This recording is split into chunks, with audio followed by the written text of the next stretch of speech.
George Galloway. As I was saying, Madam Deputy Speaker, even in Parliament you can't be a maiden twice.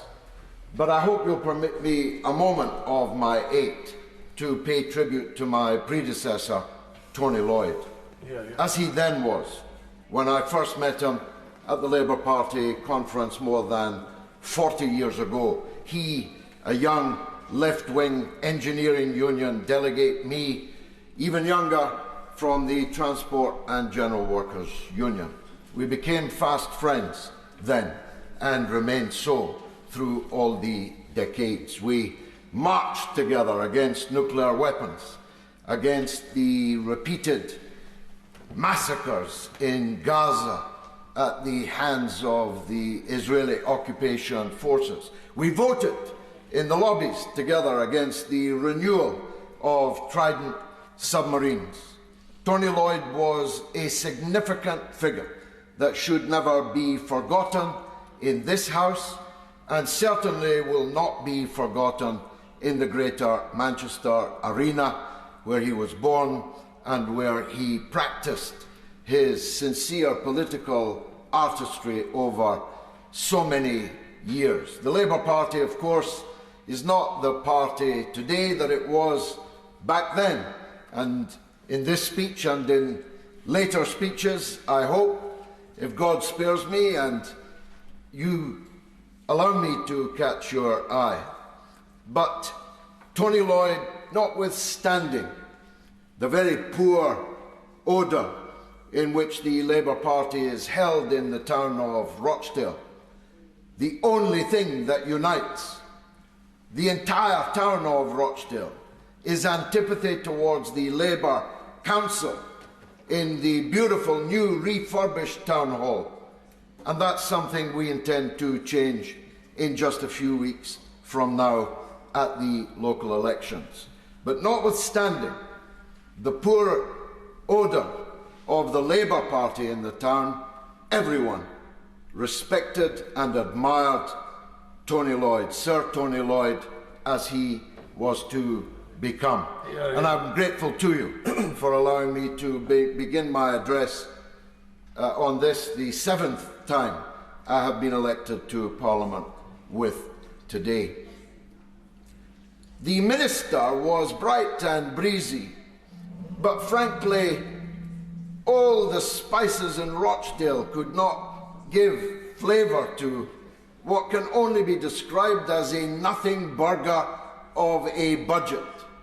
An absolute nothing burger, and the response from the so-called opposition in this House equally vacuous. The shadow minister bridled when the SNP accused him of accepting the Tory spending limits.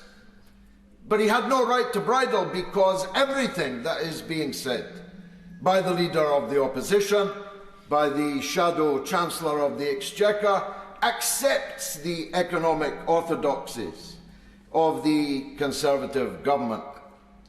And look where these economic orthodoxies have led us. The minister talked breezily about children getting help where they need it, busy doctors and nurses in the NHS. What about us in Rochdale? We have a new infirmary that's like a ghost town, Madam Deputy Speaker. Do you know that in Rochdale you cannot give birth? No one in the town of Gracie Fields will ever again be able to say they were born in Rochdale, unless, unfortunately, in a taxi on the way to Bury or on the way to Oldham. We don't even have a postcode. Our postcode is OL, a subdivision of Oldham.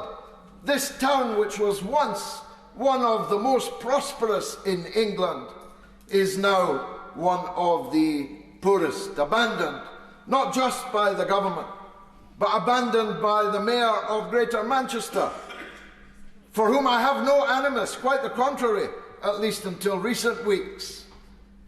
But he has to understand that he's the Mayor of Greater Manchester, not just the Mayor of Manchester. What about the towns around Manchester who get the wrong end of the stick? Imagine a town where you can't be born. Imagine a town where you can't die. They've taken away the A&D service also during my campaign, in which I garnered more votes than the Conservatives, than Labour, than the Liberal Democrats, than the Reform Party, all of them put together, proving my point that actually outside in the country, most people feel a wish for a plague on both of their houses. Hear, hear. Two cheeks of the same backside is the most popular phrase I have ever coined because it so aptly describes not just the general political situation, but the debate on this very budget itself. The truth is, you can't even be banged up in Rochdale. If you get arrested, there's not even a police cell that they can take you to. In the course of the campaign, an old lady in a care home fell ill, took a turn.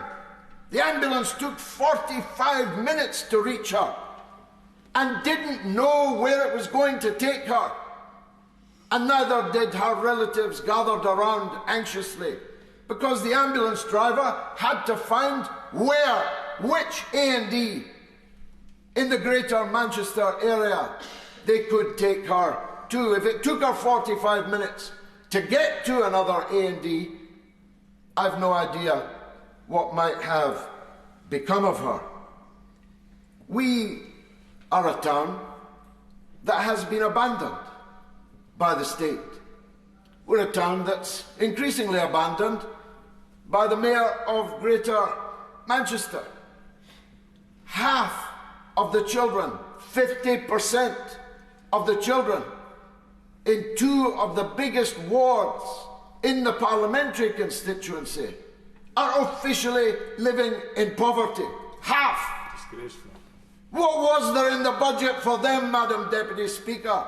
All the chuntering and joshing and japing matched by the other side. What was in the budget for those poor children needing help but no help forthcoming? Levels of child poverty in Rochdale are amongst the worst in the entire country. My goodness, 14 seconds left. How it flies. I just want to say that having given both parties a good spanking on the 29th of February, I've got my boots on to give them a good kicking anytime I catch your eye. Hear, hear. James